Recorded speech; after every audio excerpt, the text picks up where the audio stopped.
the ramifications of labeling people as terrorists are huge. Essentially, it takes our civil rights away. People can be arrested under anti-terrorist laws and, held without charge. All rule of law is dispensed with. And that extends to what we're doing to these people overseas. Basically now, you can bomb anybody in Iraq or Syria and call them ISIS or IS. Say they're this Islamic State that beheads people.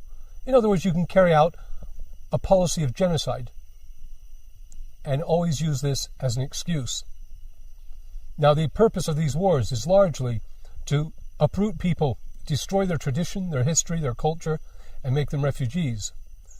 And that's what we can expect.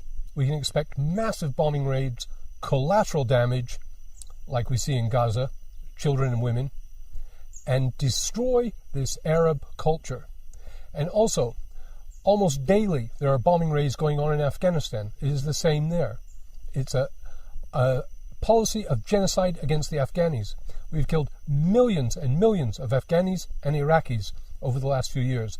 This is going to continue, this war of genocide, until the Arabs and the Muslims are reduced to the status of the American Indian or the Aborigines of Australia, until they're totally decimated. We see it going on right in front of our eyes in Gaza today, but Gaza is not isolated.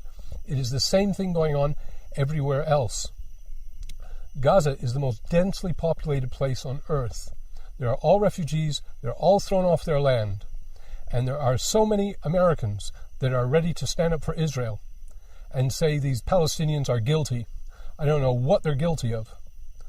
But we are part and parcel in the free West of bombing people, of charging people without, not even charging them, just kidnapping people. Every point of decency is gone. Whatever you want to accuse the Nazis of, we are doing it better. It is complete policies of genocide unfolding before our eyes. And this supposed beheading of Foley, there's too much coincidence. Foley was kidnapped in Libya, and it contributed to the start of the war with Libya. And then we get him again, and he seems to be a CIA asset.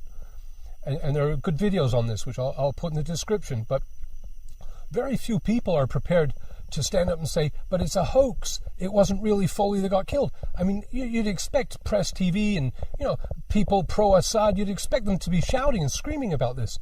No, not a whisper. So to some extent, you've got to ask yourself, why are these people so stupid